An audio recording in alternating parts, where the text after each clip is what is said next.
তো সেই এনার্জির মান আমি ধরো লিখছি ডিকিউ ইন্টু ভি।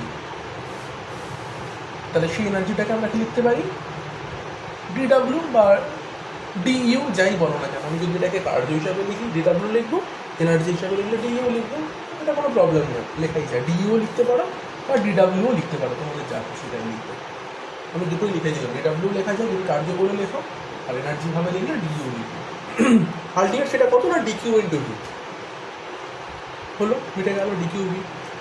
এবার আমি কি চাইছিলাম, আমি চাইছিলাম কি না টোটাল এই স্ফিয়ারটার মধ্যে ক্যাপিটাল কিউ অ্যামাউন্ট অফ চার্জকে ওর মধ্যে ঢোকাতে।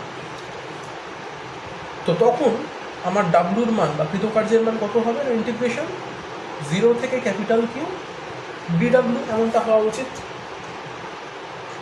প্রথমে একদম কোনো চার্জ ছিল না, এবং তারপরে আমি আলটিমেটলি ওকে ফুল চার্জ করতে চাইছি। ফুল চার্জ কত না ক্যাপিটাল কিউ করতে চাইছি।